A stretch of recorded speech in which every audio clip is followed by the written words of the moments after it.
প্রকল্পকে সার্থক রূপ দেওয়ার জন্য আপনারা 14 নম্বর ওয়ার্ডে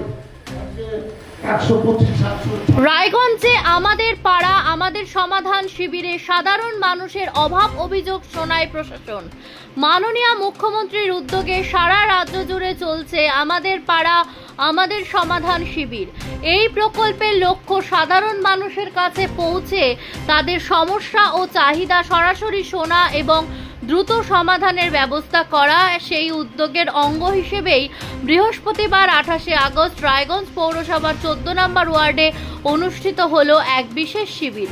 এই দিনে উপস্থিত ছিলেন রায়গঞ্জ মহকুমা শাসক কিংসুক মাইতি, পৌর প্রশাসক সন্দীপ বিশ্বাস, 14 নম্বর ওয়ার্ডের প্রাক্তন কাউন্সিলর তথা বর্তমান কোঅর্ডিনেটর অনিরুদ্ধ সাহা সহ একাধিক বিশিষ্ট ব্যক্তি ও জনপ্রতিনিধি। শিবিরটি মূলত 14 নম্বর ওয়ার্ডের 125, 126 ও 127 নম্বর বুথকে কেন্দ্র করে অনুষ্ঠিত হয়। সকাল থেকে স্থানীয় বাসিন্দাদের ভিড় ছিল চোখে পড়ার মতো। সাধারণ মানুষ তাদের দৈনন্দিন জীবনযাত্রায় ভোগান্তির নানা দিক তুলে ধরেন প্রশাসনের কাছে, যেমন রাস্তার বেহাল অবস্থা, পর্যাপ্ত স্ট্রিট লাইট না থাকা, নিকাশি সমস্যার কারণে জল জমে থাকা ইত্যাদি। প্রশাসনের তরফে জানানো হয় এই সমস্ত সমস্যা দ্রুত সমাধান করা হবে। পাশাপাশি ভবিষ্যতে এই ওয়ার্ডের মানুষের জন্য বেশ কিছু নতুন প্রকল্পের পরিকল্পনা নেওয়া হয়েছে। এর মধ্যে উল্লেখযোগ্য হলো একটি হিন্দি মাধ্যম প্রাথমিক বিদ্যালয় স্থাপন, একটি প্রাথমিক স্বাস্থ্য কেন্দ্র চালু করা এবং শিশুদের জন্য একটি সুসজ্জিত উদ্যান গড়ে তোলা। এই উদ্যোগে স্থানীয় মানুষ স্বভাবতই সন্তোষ প্রকাশ করেছেন। তাদের আশা আমাদের পাড়া আমাদের সমাধান প্রকল্পের মাধ্যমে প্রশাসনের প্রতিশ্রুতিগুলি দ্রুত কার্যকর হবে এবং নিত্যদিনের সমস্যার বাস্তব সমাধান মিলবে। বলেছেন আপনারা ক্যাম্প সম্বন্ধে শুনেছেন এবং জানেন। 2 আগস্ট থেকে শুরু হয়েছে এবং চলছে, আগামী মাসেও চলবে এবং অ্যাকচুয়ালি এটা চলবে নভেম্বর পর্যন্ত।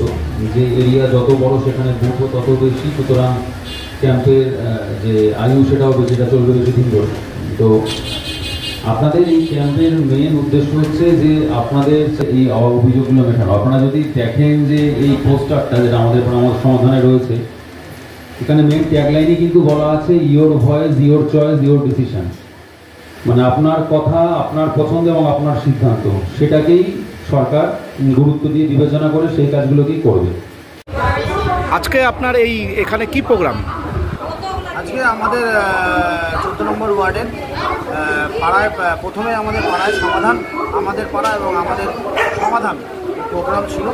সেখানে 3টে বুথে 125, 126, 127 নম্বর ওয়ার্ডের মানুষের যা যা প্রবলেম ছিল, রাস্তাঘাট, ড্রেনেজ প্রবলেম, লাইটের প্রবলেম, সব বিষয়ে ওয়ার্ডবাসী আমাদের রায়গঞ্জ পৌরসভার চেয়ারপারসন সন্দীপ বিশ্বাস এবং মহকুমা শাসক শ্রী কিংসুক মাইতি এবং এক্সিকিউটিভ অফিসার অর্ণব শাহর সামনে তাদের যা বক্তব্য ছিল 3টে বুথে তারা সেখানে রেখেছে এবং উল্লেখযোগ্য বক্তব্য, দুটো বক্তব্য ধরে উঠে এসেছে।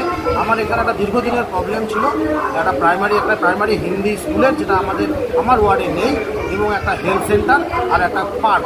এই 3টে পার্কও সাধারণ মানুষের কাছ থেকে আজকে উঠে এসেছে।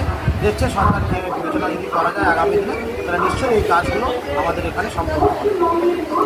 যারা জনসাধারণ যারা আজকে যাদের মানে কিছু রাখলো, আবদার রাখলো, সেগুলো মোটামুটি কীরকমভাবে সফল হতে পারে, কতদিনের মধ্যে হতে পারে? দেখুন, আমাদের মাননীয় মুখ্যমন্ত্রী শ্রীমতী মমতা বন্দ্যোপাধ্যায় এবং আমাদের পথপ্রদর্শক অবশ্যই ব্যানার্জি প্রত্যেক বুথে 10,000 টাকা করে উনি 10 লাখ করে উন্নয়নমূলক কাজের জন্য স্যাংশন করেছেন। সেই অনুযায়ী আমি আমার 3টা বুথে 30 লাখ টাকা অনুযায়ী যে পরিমাণ কাজ, ঢালাই রাস্তা হোক, ড্রেন হোক, লাইট হোক এবং রিপেয়ারিং কিছু কাজ হোক এবং কিছু মানে মানুষের যা যা চাহিদা, সেই চাহিদা আমি আমার 3টা বুথে যে 10 লাখ করে আমি পাবো, 30 লাখ টাকার সামর্থ্য অনুযায়ী আমরা সেই কাজ করবো। আশা রাখছি এই কাজগুলো আমরা জানুয়ারি মাসের মধ্যে শেষ করে দেব। এখন আপনিও রিপোর্টার, আপনার এলাকার যে কোনো খবর পাঠান এই নম্বরগুলোতে।